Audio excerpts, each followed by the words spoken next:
Hello and welcome back to the channel. जो हमारी business communication की सीरीज़ चल रही थी, तो अभी वो मैंने पॉज कर दिया है क्योंकि अभी प्रिंसिपल ऑफ मैनेजमेंट भी रह रहा है और कंप्यूटर फंडामेंटल का भी रह रहा है। तो मैं ना एक दिन में ही यूनिट वाइज शूट करती हूँ। तो आज मैं ना सोच रही थी कि मैं previous year question paper solve करवाऊँ, क्योंकि CCSU यूनिवर्सिटी है, कोई भी यूनिवर्सिटी है तो वो ना पिछले 5 साल के क्वेश्चन पेपर में से ही बना के देते हैं, या अधिकतर वो चेंज नहीं करते हैं। तो और इम्पॉर्टेंट ही कराऊंगी, ऐसा नहीं है कि कोई इररेलेवेंट चीज़ कराऊंगी। सो ये वाला आपका 2020 का CCSU यूनिवर्सिटी का पेपर है, ठीक है। प्रिंसिपल प्रोग्रामिंग प्रिंसिपल का, सी प्रोग्रामिंग का, तो वो करेंगे हम। चेक कर लेना, क्वेश्चन मैच कर लेना, अगर किसी और यूनिवर्सिटी के भी हो तो कोई दिक्कत नहीं है, अपने क्वेश्चन मैच करके चलना, ठीक है। तो पहला सेक्शन ए का क्वेश्चन दे रखा है। जो सेक्शन ए का क्वेश्चन होता है ना, वो कम नंबर के होते हैं, इसलिए मैंने कम कम ही लिखा है, बट आपको जानकारी मिल जाएगी। आप मेरी वीडियोस देखोगे ना पिछले वाली, तो उसमें आपको सब मिलेगा। तो सेक्शन ए में व्हाट इज़ वेरिएबल दे रखा है कि वेरिएबल क्या होता है। जब आप कोई भी प्रोग्राम बनाते हो ना, तो आपको वेरिएबल में ही चीज़ें स्टोर करानी पड़ती है, या फिर आप डिक्लेयर वेरिएबल में करते हो, है ना। तो in C programming a variable is a user defined और a user readable custom name.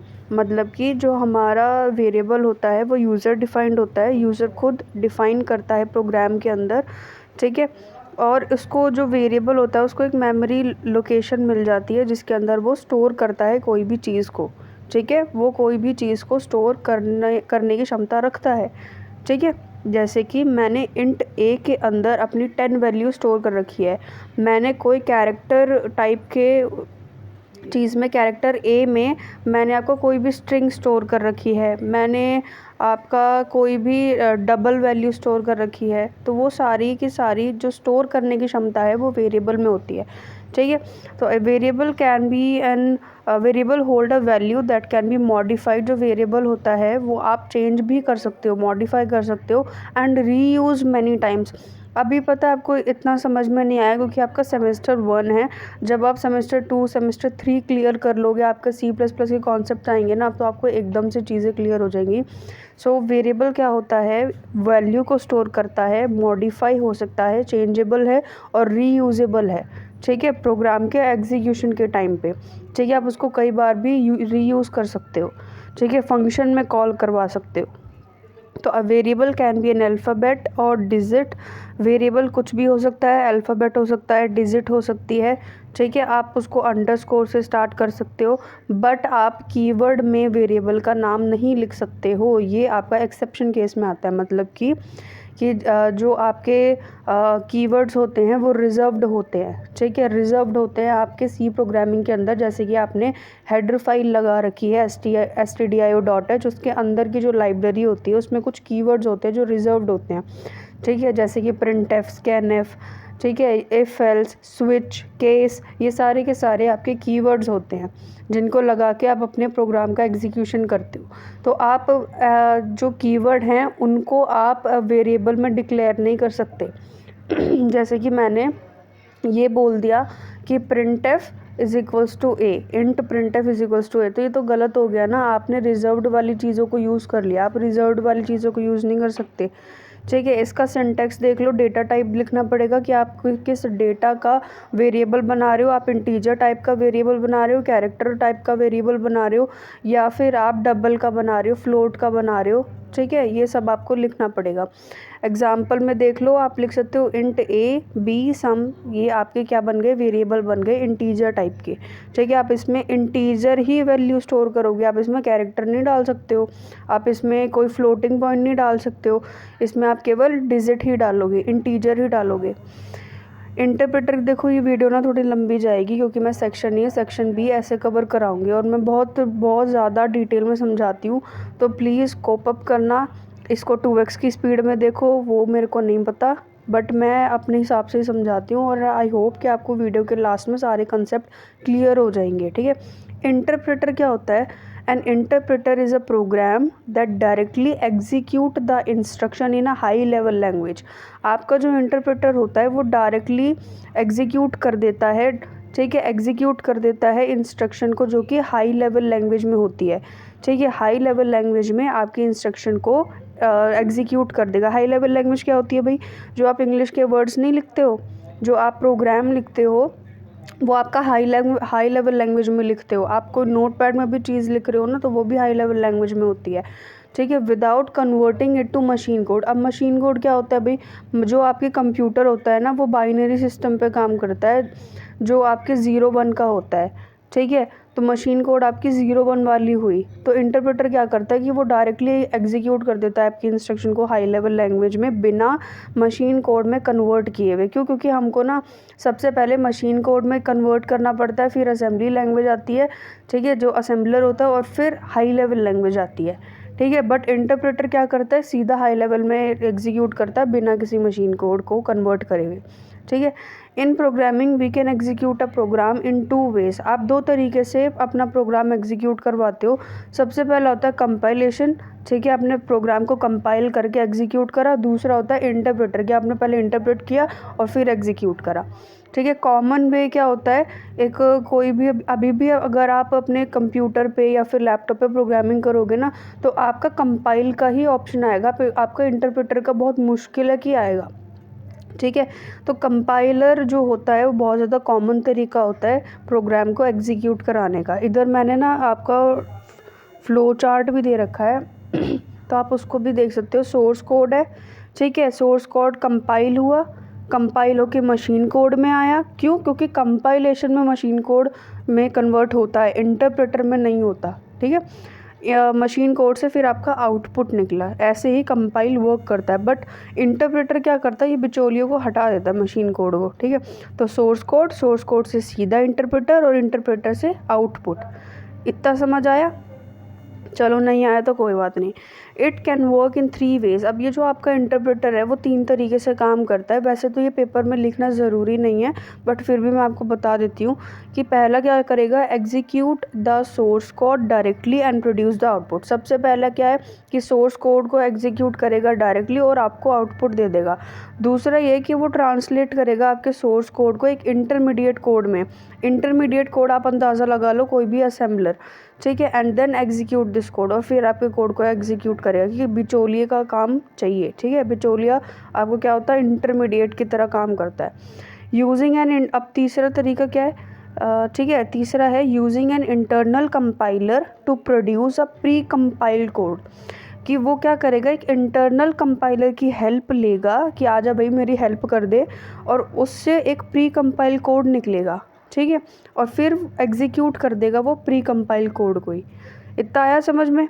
नहीं आया तो तुम गधे हो। क्वेश्चन नंबर 3 क्या है? Define recursion. रिकर्जन क्या होता है? रिकर्जन क्या होता है? क्वेश्चन नंबर 3 ध्यान से सुनना, ये आपका पेपर में ज़रूर आता है, चाहे वो CCSE यूनिवर्सिटी है, चाहे वो कैसी यूनिवर्सिटी है। ठीक है, तो recursion is the process of calling a function itself. Recursion क्या होता है? देखो, रिकर्जन से आप एक वो लगाओ, रिपीटिशन। ठीक है, या रिपीटिशन भी नहीं बोलो, कि वो प्रोसेस, जो वो फंक्शन जो अपने आप को ही कॉल करता रहता है बार बार।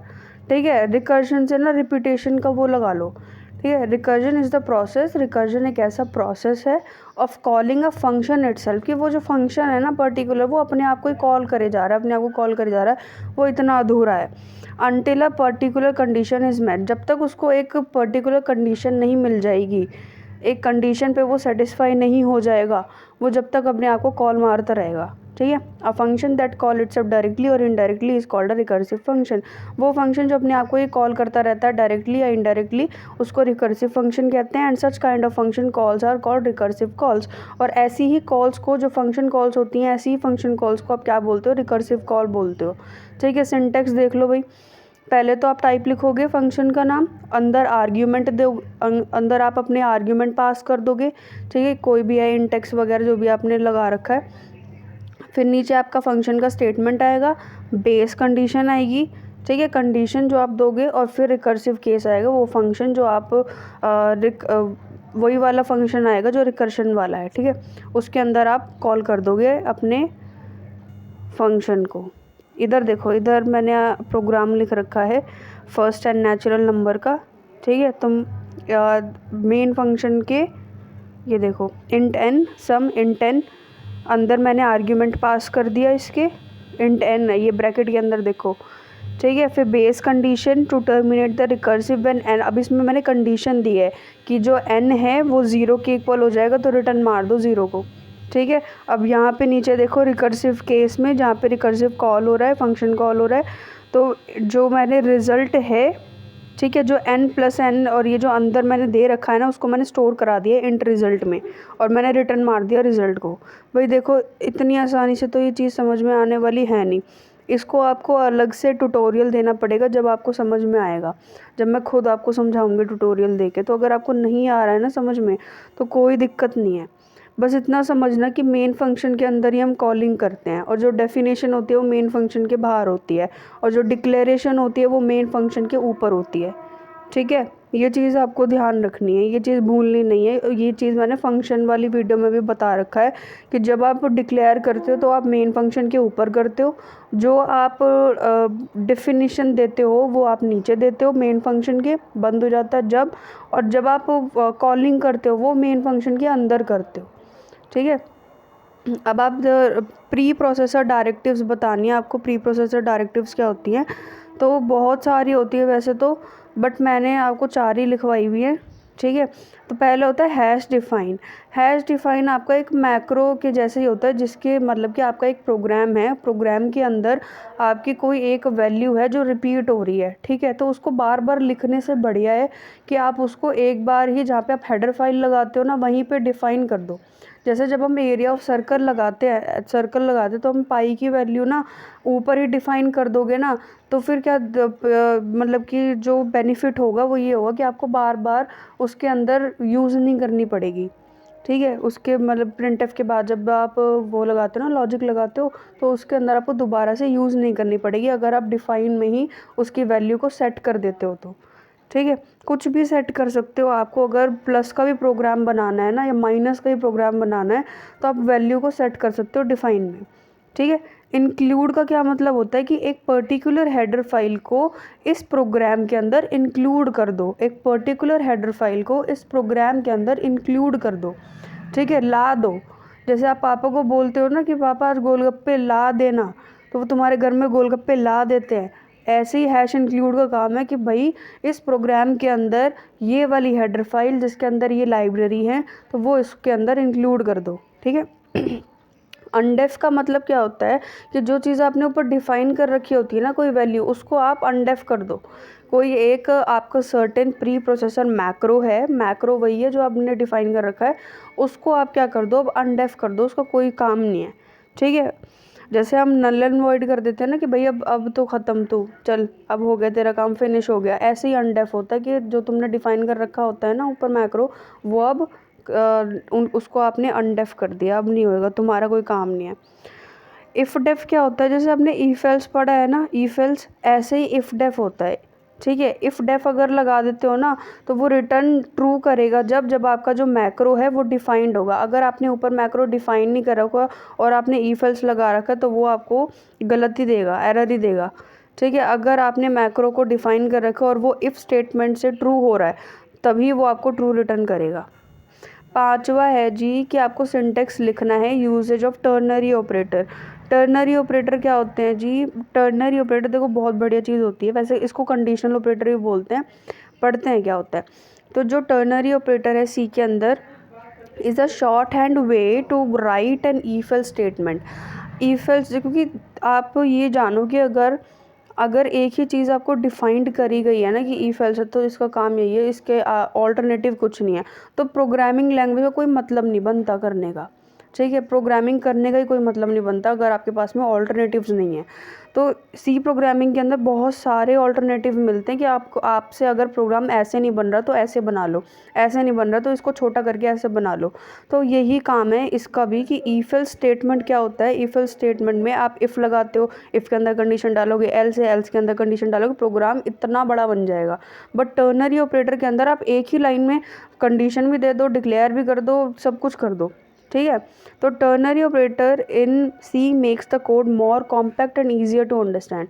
टर्नरी ऑपरेटर में जो कोड आप लिखते हो बहुत ज़्यादा ईजी टू अंडरस्टैंड होता है और बहुत जल्दी हो जाता है, मतलब कि आप एक ही लाइन में सब कुछ लिख सकते हो, which is important for programmers who are concern with the size and readability of the code. कुछ प्रोग्रामर ऐसे होते हैं कि उनको लंबे लंबे कोड लिखने की बिल्कुल आदत नहीं होती, तो वो क्या करते हैं, छोटे छोटे ऑल्टरनेटिव्स में जाते हैं और वो टर्नरी ऑपरेटर का यूज़ करते हैं, ठीक है, जिससे कि उनका जो कोड है वो छोटा होता है प्लस उनका काम भी हो जाता है। तो जो टर्नरी ऑपरेटर है उसको कंडीशनल ऑपरेटर भी बोलते हैं। पेपर में क्वेश्चन आ जाता है कि what is conditional operator, right its syntax and usage, ठीक है। तो आप इसी का ही लिखोगे टर्नरी ऑपरेटर का। The ternary operator takes 3 arguments.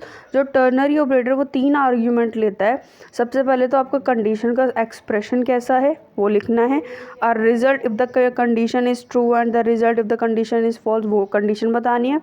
The ternary operator is represented by the question mark और सेमीकोलन। क्वेश्चन मार्क और सेमीकोलन लगाना बहुत ज़रूरी है, ये पहचान है टर्नरी ऑपरेटर की। जैसे आपकी पहचान मम्मी पापा से है, तो ऐसे ही टर्नरी ऑपरेटर की पहचान है क्वेश्चन मार्क और सेमीकोलन से, ठीक है। जैसे आप फॉर लूप में पढ़ते हो ना कि आई आएगा, फिर आप कंडीशन डालोगे, सेमीकोलन, फिर आई प्लस प्लस या आई माइनस माइनस, वो उसकी वो पहचान है। ऐसे टर्नरी ऑपरेटर की है क्वेश्चन मार्क और सेमीकोलन से। Symbol and can be use to simplify and make your code more readable and efficient. वही बकवास दोबारा से, तुम्हारा कोड रीडेबल हो जाता है, ये बता चुकी मैं। तो जो कंडीशन है आपकी, a Boolean expression that evaluates whether it is true और फॉल्स। आपकी जो कंडीशन है, कंडीशन दोगे, सिंपल सी बात है, ठीक है। ये बूलियन एक्सप्रेशन वगैरह इस पर मत जाओ, भी वो मैं समझाऊंगी आराम से, ठीक है। तो ट्रू वॉल का मतलब क्या है, ट्रू वैल्यू का मतलब क्या है, एग्जीक्यूट द ट्रू वैल्यू का statement if the condition is true. अगर कंडीशन ट्रू होगी तो ट्रू वैल्यू आएगी, अगर कंडीशन फॉल्स होगी तो फॉल्स वैल्यू आएगी। इधर देख लो भाई, ये फ्लो चार्ट दे रखा है, डायमंड वाला जो शेप है उसके अंदर ही हम कंडीशन लिखते हैं, इसीलिए हम अंदर कंडीशनल एक्सप्रेशन लिखा है, ठीक है। अगर कंडीशन ट्रू है तो आपका आउटपुट 1 आएगा, अगर कंडीशन फॉल्स है तो आपका आउटपुट 0 अंडा, ठीक है। ये सेक्शन बी वगैरह मैं आपको समझाऊंगी अगली वीडियो में। इतना समझ में आया है सो प्लीज़ थम्स अप दे देना, प्लीज़ प्लीज़ प्लीज़ सब्सक्राइब कर दो भाई। अब मैं स्क्रीनशॉट डालना भूल गई, मैंने देखा 86% लोग ऐसे हैं जो मतलब नॉन सब्सक्राइब्ड हैं, और भाई मज़े ले लेके जा रहे हैं वीडियो के। मैंने इतने बढ़िया तरीके से बता रखा, और नॉट सब्सक्राइब्ड वाले 86 है, और 13% लोग ऐसे जिन्होंने सब्सक्राइब करके मेरी वीडियो देख रहे हैं। तो प्लीज़ यार सब्सक्राइब कर लो, तुम्हारा कुछ नहीं जा रहा। तो thank you so much for watching my video. समझ में आता है तो बहुत अच्छी बात है, नहीं आता तो तुम गधे हो, दोबारा देखो। और बस मिलते हैं नेक्स्ट वीडियो में अपनी।